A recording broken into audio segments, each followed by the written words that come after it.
Hello friends, good morning. कैसे हो आप लोग सब। लास्ट लेक्चर में हम लोगों ने अपना new chapter directive principles of state policy शुरू कर दिया है। आज हम लोगों का लेक्चर नंबर 2 है। तो चलिए शुरू करते हैं आज का लेक्चर। लास्ट लेक्चर में हम लोगों ने इस चैप्टर में क्या क्या चीज़ें पढ़नी है उसके बारे में डिस्कस किया था। आज हम लोग इसका इंट्रोडक्शन शुरू करते हैं। इंट्रोडक्शन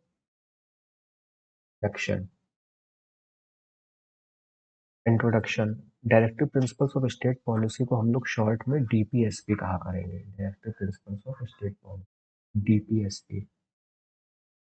तो इंट्रोडक्शन इसका ये है कि ये जो directive principles of state policy है ये हमारे कॉन्स्टिट्यूशन में पार्ट नंबर 4, पार्ट 4 में और आर्टिकल 36 टू आर्टिकल 51,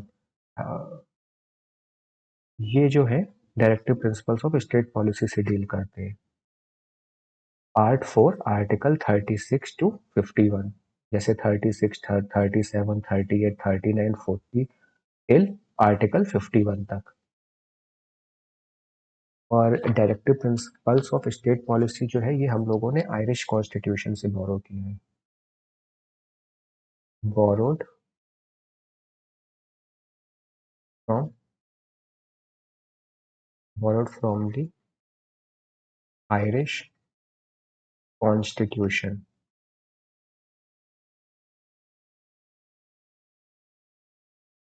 जैसे फंडामेंटल राइट्स हम लोगों ने अमेरिकन कॉन्स्टिट्यूशन से बोरो किए थे, ऐसे ही जो directive principles of state policy है ये हम लोगों ने आयरिश कॉन्स्टिट्यूशन से बोरो किया है।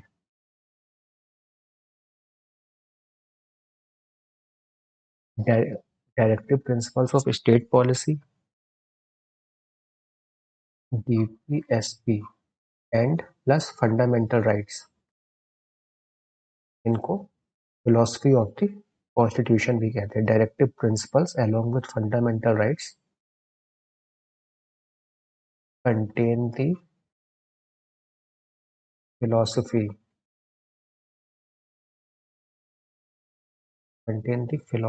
of the constitution.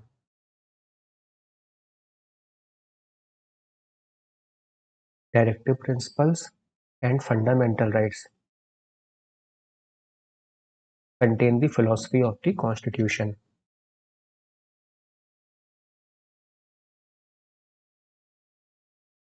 Ambedkar ji ने इन्हें क्या कहा है? Ambedkar ji called these DPSP as noble features. Ambedkar ji ने नोबल फीचर्स कहा है इन्हें। और जो ग्रैनविल ऑस्टिन है,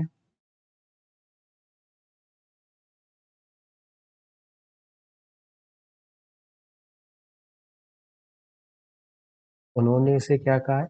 ग्रैनविल ऑस्टिन। उन्होंने directive principles of state policy and fundamental rights को कहा है as the conscience on science of the constitution. Granville Austin ने directive principles of state policy and fundamental rights को कॉन्साइंस ऑफ द कॉन्स्टिट्यूशन कहा है। जो जैसे ग्रैनविल ऑस्टिन है, अंबेडकर जी हैं, इन लोगों ने डायरेक्टिव प्रिंसिपल्स को जो कहा है वो भी कई बार ऑब्जेक्टिव क्वेश्चन में पूछ लिया जाता है। तो ये चीज़ आप लोग थोड़ा ध्यान रखते हुए समझिएगा। वो लोग पूछ सकते हैं कि अंबेडकर जी ने directive principles of state policy को क्या कहा है, तो उसमें कई ऑप्शन दे सकते हैं। तो उसमें जो नोबल फीचर्स है वो करेक्ट होगा। ऐसी ग्रैनविल ऑस्टिन ने डीपीएसपी फंडामेंटल राइट्स को कॉन्साइंस ऑफ द कॉन्स्टिट्यूशन कहा है।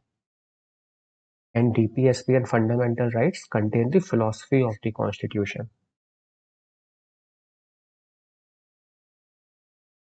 Directive principles of state policy के फीचर्स देखते हैं।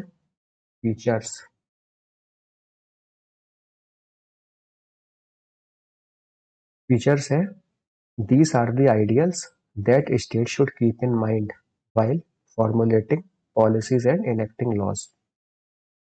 ये ऐसे आइडियल्स हैं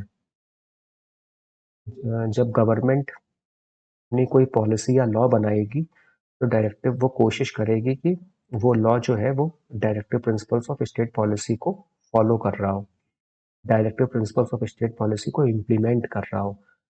जैसे हम सिटीजन्स की फंडामेंटल ड्यूटीज हैं, ऐसे ही एक तरीके से ये सरकार की या पार्लियामेंट की ड्यूटी है कि वो डायरेक्टिव प्रिंसिपल्स को इम्प्लीमेंट करे for the welfare of the nation. Ideals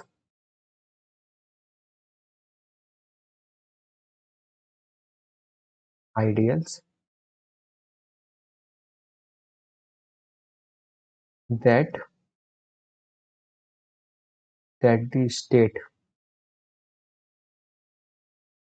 should keep in mind, ideals that the state should keep in mind while formulating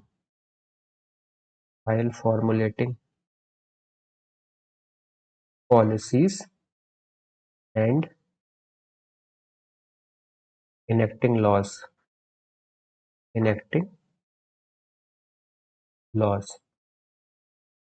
parliament या गवर्नमेंट है जब कोई पॉलिसी बना रही हैं या फिर लॉज बना रही हैं तो वो इस हिसाब से बनाएंगी कि वो डायरेक्टिव प्रिंसिपल्स को कंफर्म कर रहे हो, डायरेक्टिव प्रिंसिपल के साथ मेलजोल अपना बिठा रहे हो, डायरेक्टिव प्रिंसिपल्स को इम्प्लीमेंट कर रहे हो।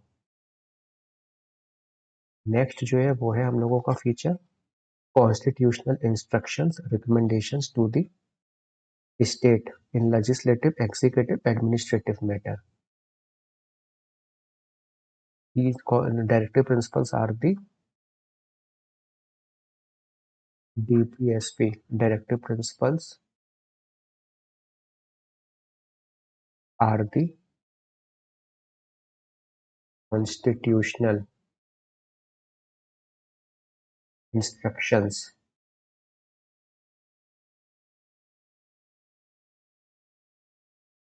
recommendations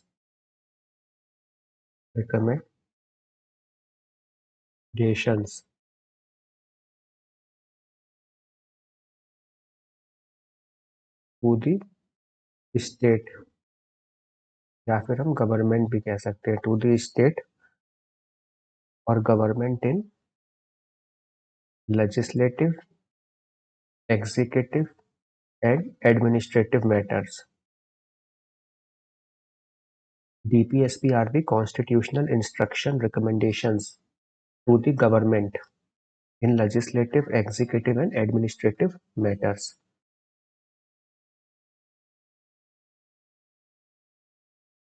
और ये जो है ये DPSP are non justiciable fundamental rights हम लोगों के जस्टिसिएबल है। अगर हमारे फंडामेंटल राइट्स वायलेट होते हैं तो हम डायरेक्ट सुप्रीम कोर्ट जा सकते हैं, आर्टिकल 32 के अंदर और आर्टिकल 226 के अंदर हाई कोर्ट जा सकते हैं। लेकिन हमारे जो directive principles of state policy है ये नॉन जस्टिसिएबल है, इसलिए हम लोग कोर्ट नहीं जा सकते। Directive principles are non justiciable, not legally enforceable, not legally enforceable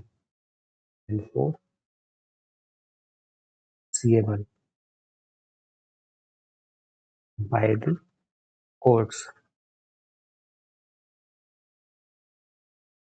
Therefore, the government cannot be compelled to implement them।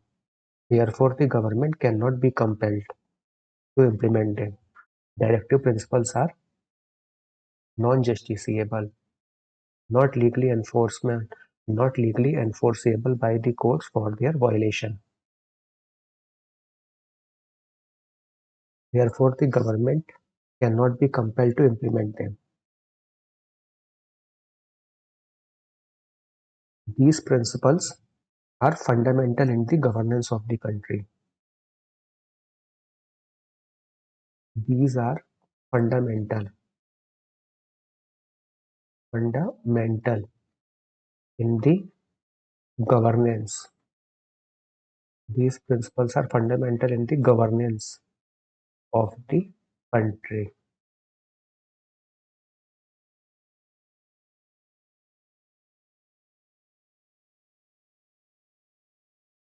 Although DPSP are non-justiciable, they help the court in determining the constitutional validity of a law. They help in determining. They help in determining.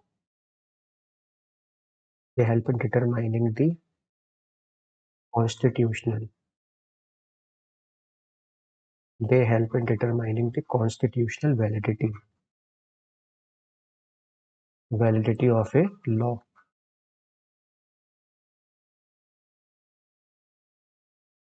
If court finds that the law in question seek to give effect to directives, it may consider such law to be reasonable and thus save law from unconstitutionality.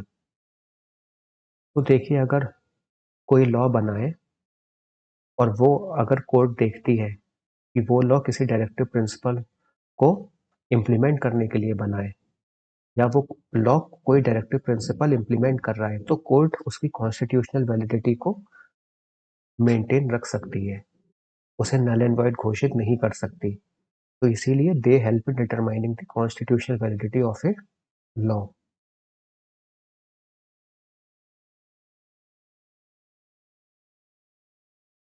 Directive principles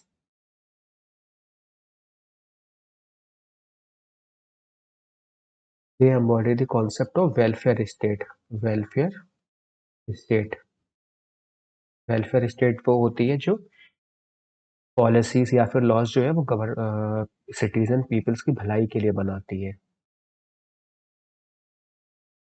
मतलब वो कोशिश करती है कि समाज में equity आए,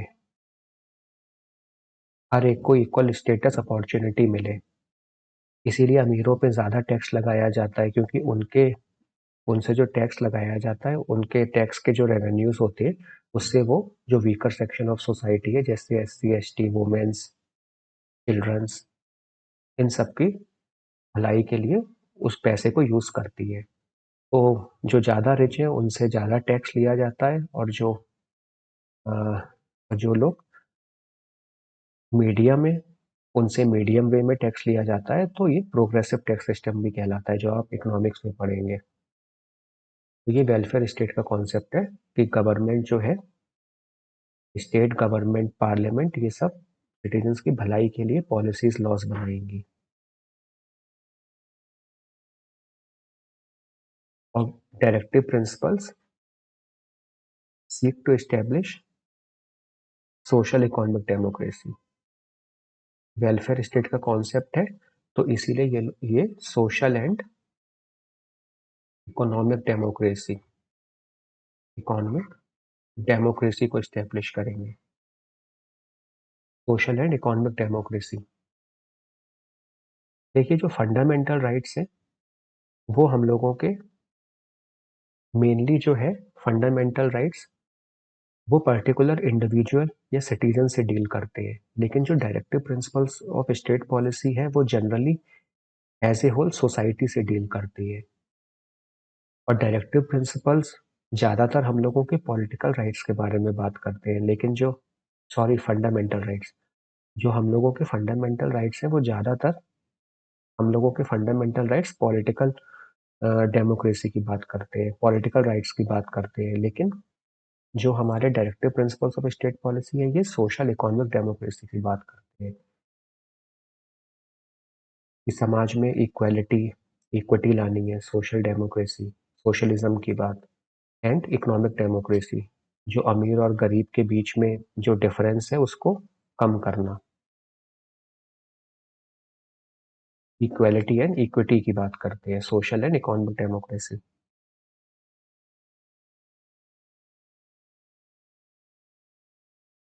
aimed at realizing high ideals of aim at realizing aim at realizing high ideals aim at realizing high ideals of justice, liberty, equality and fraternity. ये हमारे प्रीएम्बल में हम लोगों ने पढ़ा था ना कि जस्टिस 3 टाइप के होते हैं, सोशल, इकोनॉमिक, पॉलिटिकल। ऐसे ही liberty of thought and equality and fraternity. तो ये हम लोगों ने प्रीएम्बल में पढ़ा था। तो डायरेक्टिव प्रिंसिपल्स इनको भी रियलाइज करने के लिए काम करते हैं।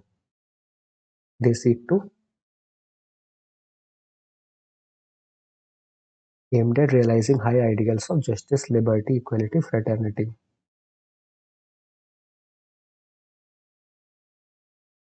तो ये हम लोगों के इसके फीचर्स हो गए directive principles of state policy की।